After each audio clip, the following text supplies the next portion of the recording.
Let's go.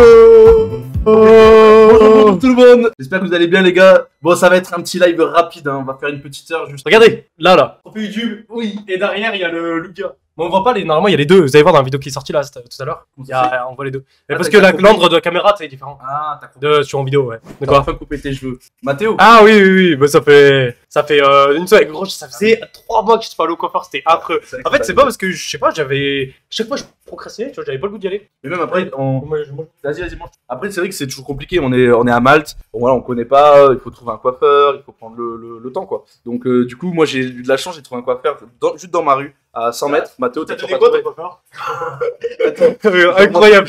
Donc j'ai un coiffeur, c'est un latino, il s'appelle José. On a commencé à parler de tout et de rien, ça fait quand même. J'y vais 2 fois par mois quand même, donc on commence à pas mal se connaître. Et on commence à parler des nanas, on commence à parler de la chaleur à Malte, comme quoi c'est chaud. Et du coup, donc, comme quoi les filles à Malte, bon voilà, bref, les hommes et les femmes. Et en gros, il me dit quoi? Il me dit, alors surtout Alan, tu fais attention. J'ai une de mes potes qui est médecin à Malte avec les maladies infectieuses. Il me dit donc surtout, mais il me dit put a condom, mets des il me dit mets des capotes, surtout parce que les gens ils viennent à Malte juste pour nier, ils repartent. Et du coup, il me parle de ça, j'étais là, putain, il est chaud quand même le José. Et là, très chaud. Il me file quoi? J'ai pris la vidéo, en plus j'avais pris une vidéo. Il me dit, et en partant, il y en a, il te file des parfums, il te file des bonbons. Des bonbons, ouais. Moi, il me donne quoi? Des capotes. Il m'a donné 2 capotes. Il me dit, alors surtout, tu mets bien les capotes. C'est son coiffeur qui lui a donné des capotes, c'est incroyable. Là, mais les gars, Malte, c'est n'importe quoi. Tu avais combien de fois ton coiffeur? Bah, beaucoup, parce que j'y vais 2 fois par mois. Hein. Ah ouais, quand même. 2 fois par mois? Bah, toutes les 2 semaines. Tu refais ta barbe? Bah, barbe et cheveux. Ah. Ouais, toutes les 2 semaines. Ah, je mets. Du coup, c'est bien. Ouais, du coup, je peux me négocier avec lui. Ah ouais? Ouais, je négocie les prix. Cher. Ouais, je le paye en cash comme ça. C'est pas très cher, hein, c'est combien le coiffeur? Bah, lui, il est cher. Hein. Ah ouais? Par rapport à la France, il est cher. Il a 25 € le cheveu plus barbe. Alors qu'on est à Malte. Ouais. Mais après, il est Mais bien. en France, tu payes pas ça? Mais non, même en France. Si, chez moi, je payais 25 aussi. Mais par contre, je le paye à moins. Regardez, fais-moi la taille du rat. La piscine a pas trop débordé. Oh, j'ai fait une dinguerie. Oh, regarde comme elle est haute. J'avoue. Les gars, en fait, j'ai fait de la merde. Parce que hier, je suis rentré hier de France. Enfin, je suis arrivé hier chez moi à 20h. J'ai travaillé de 20h à 3h du matin. Et j'ai mis le jet dans la piscine. Mais pourquoi tu rigoles? Non, mais ça, le jet dans la piscine, c'est fait. Ouais, tu penses à autre chose. Parce que, en fait, j'ai mis le truc dans la piscine et du coup, ça a fait monter l'eau. Donc après, j'ai une copine à moi qui est venue chez moi. Et du coup, après, j'ai pas pensé à revenir en fait. Et du coup, le lendemain matin, à 14h, comme je suis levé, j'ai vu et ça avait failli déborder quoi. À 1h près. Bon, alors on va parler un peu de crypto. On va parler crypto, ouais. Vous voulez voir le SP500? Ouais. On reste pas longtemps. Ouais, vas-y, mais. Tu veux que je décale? Ouais, mais là, c'est chaud. J'ai vu quelque chose, les gars, là, tout à l'heure, on arrive. Ça a craché un peu, ouais. Bannez-le. Attends. Le matin à 14h, t'as dit ça, c'est le fou. Ouais. Ouais, mais 14h, en vrai. J'ai bien dormi, mais tu vois, genre, j'ai quand même mis un réveil parce qu'après, il faut reprendre un brut. Mais en vrai, ce qui rythmique le rythme, c'est quand tu dors avec quelqu'un et quand tu fais soirée. On va parler un peu crypto. Et là, j'ai vu quelque chose tout à l'heure qui m'a pas plu. Donc là, c'est pas crypto, là, c'est plutôt. Alors attendez. Je sais pas si toi t'as mis un truc. Oh les gars, là, quand je suis pas chez moi, ça me stresse. Hop, j'ai vu quelque chose tout à l'heure qui m'a stressé. Aïe. Que ouais, cet après-midi, j'ai pas arrêté de courir partout. J'ai pas fait la session aujourd'hui. Attendez, parce que je fais n'importe quoi avec les touches de Mathéo. Et j'avais pas vu ça, les gars. Là, on vient de taper un nouveau bottom sur le S&P. Donc là, je sais pas trop quoi dire. J'ai peur pour la semaine prochaine. Je pensais vraiment qu'on allait réussir à avoir quelques acheteurs qui allaient rentrer un petit peu sur les marchés, quelques acteurs surtout. Mais là, c'est compliqué. Par contre, les cryptos sont en train de tenir le cap complètement. On peut le voir. Par rapport à ce qui se passe sur le S&P 500 et le Nasdaq, on a imprimé que moins 5%. Bon, c'est déjà beaucoup, moins 5%, mais on aurait pu imprimer beaucoup plus. Ça fait déjà 2-3 semaines où on arrive à être. Alors, on est corrélé, bien évidemment, mais on arrive encore à tenir le choc. Mais là, la semaine prochaine, si on continue cette dynamique, moi, je viserais un 25%, un 25 000, voire 20 000 $. Hein. Je sais pas ce que vous en pensez, les gars. Dites-moi là dans les messages. Ça va short à mort. Ouais, moi, je vais short comme un cochon, les gars. Alors, c'est parti pour les 12 000. Ce que tu dis, c'est très intéressant parce que on pourrait encore aller chercher un prix de production vers les 15 000, donc 13-15 000 $ pour le BTC par rapport du coup donc au prix de production des mineurs, et ça serait pas déconnant.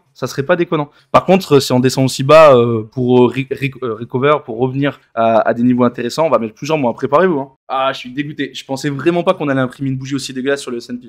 Donnez-moi des targets, les gars. Tiens, Crypto Million, c'était là. C'était une target pour le BTC baissière. Ça se trouve qu'on n'ira pas plus bas, hein. C'est juste une idée. On est chaud. On va voir petite échelle sous les 20K pour faire peur, ok.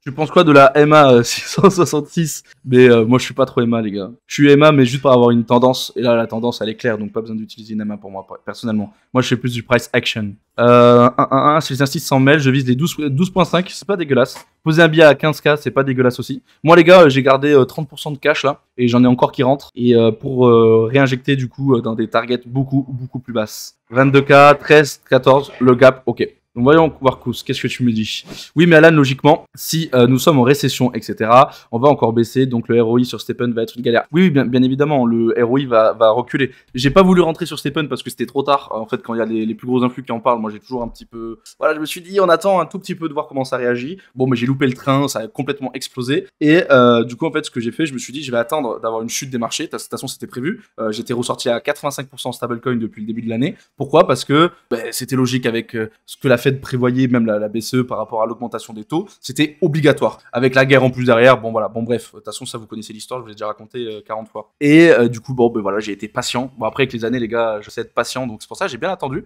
et j'ai réinjecté comme un gros cochon. De quoi? Mais dans toutes les altcoins et surtout Stepen. NFT, ouais. Ah ouais, Stepen, faut qu'on en parle de ça. Vas-y. Et du coup, j'ai racheté des Adidas, c'est chaud. J'ai racheté quoi moi? Aurori, Stepen. Ouais, Clonix, moi j'ai racheté un Clonix. Ouais, t'as racheté ça. En vrai, j'aimerais bien racheter un mutant. Un mutant. Ça va être pas mal. Moi, mais il est à 18 ETH, je crois, le fleur. Un mutant, gros, c'est pas mal. Ouais, c'est pas mal. Et tu sais, moi, désolé pour les pros mutants, les gars. Moi, j'ai un problème avec les mutants, Boredale. Ouais, c'est chaud, ma gueule. Je te vois. J'ai un problème parce qu'en fait, il y a. En fait, bien sûr, il y a des grosses équipes derrière. Il y a la hype. Et le problème de la bulle. Et le problème, c'est qu'en fait, c'est une bulle. Et le jour, en fait, où il n'y aura pas de hype derrière, ça va éclater, tu vois. Tu penses, j'ai peur. Tu penses qu'ils vont se faire flip avec une autre collection? Mais dans le futur, c'est obligé. Parce qu'en fait, CryptoPunk, ils étaient bons au début parce qu'en fait, c'est la première collection de ce style, tu vois, qui est apparue la première. Mais ce qu'il y avait derrière CryptoPunk, ça a été racheté par Bored Ape. Et du coup, Bored Ape, on flippe largement les CryptoPunk. Ils ont éclaté. Et c'est possible que dans le futur, on ait une autre collection qui flip Bored Ape. Non, mais c'est même. Moi, je préfère toujours partir sur cette base-là en me disant qu'un jour, ils vont se faire dépasser. Ça a toujours été comme ça. Voilà, regarde, c'est pareil, Stepen, un jour ou l'autre, ça va éclater. Et on va en parler là. On va en parler. Stepen, c'est pour ça, Stepen, en fait, moi, les gars, tout le monde me dit de rentrer dessus, mais j'ai plus envie de le short que de rentrer dessus. Mais c'est chaud quand même. C'est quoi les tokens de Stepen? C'est le GMT, le GST? Ouais, vas-y, je vais expliquer si tu veux. Mais tu t'accraches, après, tu peux pas le rentabiliser du coup, ça. Et en fait, alors, donc voilà, la technique. Donc moi, j'ai mis 10 000 balles. Ouais. Pour en fait avoir la possibilité de marcher pendant 45 minutes par jour. Parce qu'en fait, à chaque fois que tu achètes une chaussure, c'est 5 minutes supplémentaires. Et si t'en as une 5 minutes, tu vas pas faire d'argent. Ouais. Et en fait, le but, c'est de l'upgrade, tu vois, en mettant des points dedans. Tu sais, à chaque fois, tu montes de level, tu vois. Et à chaque fois, quand tu montes de level, tu peux attribuer des points. Bon, je vais pas faire tout le détail. Et ensuite, après, bon, bref, t'as plein de petits trucs que tu peux rajouter. Et en gros, mais oui, Crypto Millions, c'est une baleine dans Stephen, les gars. Et en gros, ce qui va se passer, c'est que plus t'avances, plus tu vas gagner de l'argent, ok. Et à un certain moment, après, c'est à toi d'arrêter le gambling, tu vois, et de dire, ok, maintenant je ROI, tu vois, je récupère ma thune. Et moi, ma technique, c'est dès que j'ai ma chaussure principale niveau 28, à ce moment-là, je commence mon ROI, mon retour sur investissement. Et tu commences à revendre. Et je commence à revendre. Alors, pas les chaussures, mais je commence à alors, ma vraie technique, là, pour les pros de Stepen, ça va vous faire plaisir. Mais je suis super bien conseillé. Il viendra peut-être un jour en parler. Il donne ma formation. C'est un bon information. Il m'a expliqué en live. Ah, il m'a dit qu'il était expliqué. Il m'a dit, ouais, je peux te donner même truc, même technique à l'année. C'est un crack, lui, hein. Et bon? Mais c'est un crack. Il calcule tout et tout, le moins de détails et tout, les moins de pourcentages. C'est un crack. Et en gros, il m'a dit en 2 mois, j'ai ROI. Ah ouais? Mais d'ici 2 mois, t'as pas peur que ça gueule? Mais je peux perdre 10 000 balles, oui. Oh. Bah, c'est logique. Après, bon, c'est comme toi avec tes Clonix. C'est le ratio risque-récompense, tu vois, et en vrai, il est intéressant, je trouve. Encore. Bah, en 2 mois, c'est ce que tu es censé faire en 10 ans. Parce que les gars, n'oubliez pas, c'est ce que je disais souvent à mes clients, maintenant j'ai arrêté. Mais ce que je disais tout le temps dans mes coachings, c'était une année dans l'immobilier, 10% le rendement, un bon rendement. Donc ça veut dire que pour aller à 100%, c'est fois 10 ans. Et là, en 2 mois, on te propose, j'ai peut-être la possibilité de faire ce qu'on peut faire en 10. Putain, c'est ouf. Ouais. Ah, ça peut être pas mal. Et il y en a, il dit, j'ai short le GMT ce matin, 173%. Oh. Il y a un CryptoPixel, je crois, qui commence à le shorter, le GMT, j'ai entendu. En vrai, je vais voir les tokens rapidement. Moi, donc, ma stratégie, j'ai 9 chaussures. J'ai une chaussure que je monte à fond en GST et une chaussure que je vais monter à fond en GMT plus tard. Et après, du coup, j'ai 7 autres chaussures. J'en ai 7 supplémentaires pour pouvoir marcher 45 minutes. Et ensuite, ce que je fais, c'est que je vais monter mes 7 autres chaussures au niveau 5. Et avec ces niveaux 5, je vais pouvoir les minter. Donc à chaque fois, je mets une chaussure avec une autre. Donc ça fait 2 par an. Et en fait, ça fait un petit enfant. Ok. Et du coup, cet enfant-là, donc cette chaussure-là, je vais la revendre sur la marketplace au floor price. Et en fait, je vais me rémunérer grâce à ça. Et mon but, c'est de ROI en maximum 2 mois. Et ensuite, quand j'aurai ROI, donc ROI, je vais récupérer mes 10 000 $, et ben à ce moment, mes 170 sols, si vous voulez parler en sol, ben en fait, à ce moment-là, ce que je vais faire, c'est que je vais continuer dans la stratégie Stephen à essayer de pousser le maximum mon compte. Et je vais le pousser comment? Et ben en fait, je vais passer de 9 chaussures à 30 chaussures, comme le bon crypto million qui est là, pour essayer de faire une grosse stratégie en essayant de faire 1000 balles par jour et faire des dingueries. Surtout qu'en plus, à partir de septembre, on va pouvoir louer nos chaussures normalement, donc sauf si ça a été repoussé. Et là, par contre, les gars, c'est dinguerie. Dinguerie, hein. Tu te rends compte, on va pouvoir faire du scholarship. On va pouvoir louer nos chaussures à des gens. Les gens qui n'ont pas assez d'argent pour acheter des chaussures. Notez bien, notez bien. J'ai fait mon premier jour, ça m'a rapporté. Alors attention, quand je vais parler d'argent, de ce que ça m'a rapporté, je l'ai réinjecté dans l'application. Donc en gros, c'est pas vraiment du ROI, je l'ai pas sorti de l'application. Et surtout aussi, c'est en brut. Pourquoi en brut? Parce qu'en fait, quand vous avez votre solde de GST à la fin de votre run, à la fin donc que vous ayez marché, en fait, il faut réparer vos chaussures. Et ça, je l'ai pas pris en compte. Parce que moi, mon but, c'est de ROI à la fin finale. C'est vraiment ce qu'on enlève de l'application. Le reste avant, ça compte pas pour moi. Chacun sa strat. Donc du coup, premier jour, j'ai fait 53 $. Deuxième jour, j'ai fait 138 $. Troisième jour, j'ai fait 89 $. Le quatrième jour, j'ai fait 115 $. Le cinquième jour, j'ai fait 191 $. Le jour 6, j'ai fait 114. Et aujourd'hui, j'ai fait 219 $ en marchant 45 minutes. C'est complètement con. J'ai fait 45 minutes de marche pour 3,96 km et j'ai gagné 1,3 GST à la minute, ce qui m'a rapporté 57,87 GST. Et ça, c'est une des 2 runs que j'ai fait dans la journée. C'est pas mal déjà. Mais en fait, j'ai eu une putain de bonne chaussure. En fait, j'ai une trainer. En plus, elle est stylée, moi, jolie. J'ai une trainer avec du coup 2 slots de efficience. Donc pour l'instant, j'en ai qu'un de libéré. Le deuxième, c'est la résilience. Et du coup, en fait, j'ai de la chance. Parce qu'en fait, mon premier slot, déjà, c'était un slot de efficience. Et en plus, j'ai une petite oreille dessus. Donc, du coup, j'ai une chaussure en or. Donc, ça, c'est ma chaussure. Attends, je pourrais pas être influenceuse, les gars. Ok. Et j'ai une petite oreille dessus qui me rajoute des pourcentages. Et en fait, j'ai attendez, c'est trop compliqué. Une ici en efficience. Wesh. Une ici aussi en efficience. Une luck. Ah, c'est bon. Une luck en bas encore. Et une résilience. Du coup, en fait, j'ai une chaussure ultra optimisée. Et voilà. Et en plus, elle avait des bonnes stats. Je l'ai acheté, je sais pas, par contre, je l'ai acheté très cher. Je sais plus combien j'ai acheté, mais voilà. Donc, en gros, ma chaussure, j'espère que je vais pouvoir faire en 45 minutes des 250-300 balles par jour. Même plus. Mec, c'est incroyable. Mais après, du coup, si ça crache pas d'ici 2 mois, tu seras largement bénéfice. Ouais. Ben, en gros, en fait, moi, tu sais, en tant que trader. Tu veux pas le shorter, le GMTG? Je le fais déjà. J'ai fait des putains de résultats. Va voir sur mon Twitter. Ça me fume de rire parce qu'il est dans le projet, il marche, il achète des chaussures et tout, il participe au projet, et puis en même temps, il short le. Genre, mec, tu l'exploites au maximum le truc. Va voir mon Twitter, Vas-y, va voir, tu vas rigoler. Ça, c'est toutes les chaussures que j'ai. Donc là, j'ai investi 170 sols, ça faisait à peu près 10 000 $. Et donc là, voilà, ça, c'est ma stratégie. Donc ça, c'est juste des chaussures, on s'en fout, c'est pour les mints plus tard, donc le mint 0, level 0. Et c'est les moins chers, c'est des 400 likes. Wow. Ouais, mais c'était pas une grosse, c'est hype. Hein. Donc ça, c'est juste pour avoir 5 minutes supplémentaires, 5 minutes. Pareil, ça, c'est ma trainer principale que j'ai montée en GST, vous l'avez vu tout à l'heure. Que je la monte, oui, donc c'est ma GST, vous avez compris. Ça, c'est notre runner, on s'en fout. Et là, encore une autre runner. Ça, c'est ma deuxième chaussure. Elle est stylée aussi. Regarde, je la vendrai à une meuf, celle-là. Elle est en rose. Regarde. Celle-là. Ah ouais. Elle est en rose.